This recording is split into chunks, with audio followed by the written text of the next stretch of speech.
बहू, अब तुम्हारे मायके के लिए भी शॉपिंग हम करेंगे। दरवाजे की घंटी बजी तो सोना ने दरवाज़ा खोला। सामने कुरियर बॉय खड़ा था। सोना ने अपना कुरियर लिया और अंदर आ गई। बहू, तुम रोज रोज ऑनलाइन शॉपिंग करती हो, आखिर ऐसा क्या मंगाती हो तुम? कंचन जी सोना का हाथ में कुरियर का पैकेट देखकर बोली। मम्मी जी, आपको तो पता ही है, मैं बाजार जाकर शॉपिंग करने से ज़्यादा अच्छा ऑनलाइन शॉपिंग करना ज़्यादा पसंद करती हूँ। इससे समय की भी बचत होती है और कभी कभी कुछ ऑफ़र भी मिल जाता है।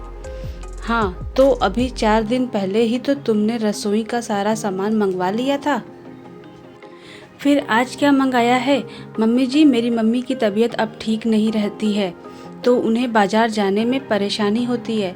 इसलिए मैंने उनसे मना किया था कि अब न जाया करें, मैं ऑनलाइन मंगवा दिया करूँगी। डिलीवरी के लिए मैंने मम्मी का ही एड्रेस डाला था, लेकिन उनके एड्रेस पर डिलीवरी कैंसिल हो गई। इस वजह से मुझे अपना एड्रेस डालना पड़ा। कल मैं मम्मी के पास जाऊँगी तो उनका सामान दे आऊँगी। सोना ने शांति से जवाब दिया। ये क्या कह रही हो बहू?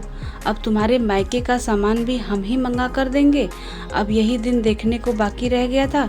आए दिन तुम वहाँ जाकर उनकी सेवा करती हो, अब उनका खर्चा भी हम उठाएंगे। कंचन जी चिल्लाते हुए बोली।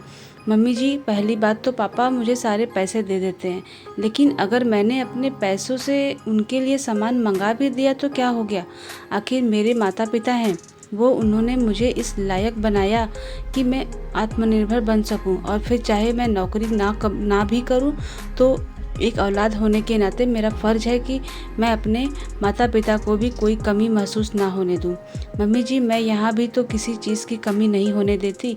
जिसको जो चाहिए वो देती हूँ। सबकी पसंद नापसंद का ख्याल रखते हुए समय पर सारे काम करती हूँ। ऑफिस के साथ घर भी पूरी तरह संभालती हूँ। तो फिर मैं अपने माता पिता का ख्याल नहीं रख सकती केवल इसलिए कि मैं लड़की हूँ? मम्मी जी, अब ज़माना बदल गया है। लड़के लड़की में कोई भेद नहीं। अब बेटी घुटेगी नहीं कि उनके माता पिता अकेले हैं। उनकी सेवा के लिए उनकी बेटी हमेशा तैयार रहेगी। सोना ने आत्मविश्वास से भरकर कहा। तो कंचन जी के पास चुप रहने के सिवा कोई रास्ता नहीं था, क्योंकि उन्हें भी तो अपनी सेवा सोना से ही करानी थी। तो दोस्तों, आपको कहानी कैसी लगी? प्लीज़ मेरे चैनल को फटाफट से लाइक, शेयर, सब्सक्राइब ज़रूर करिएगा।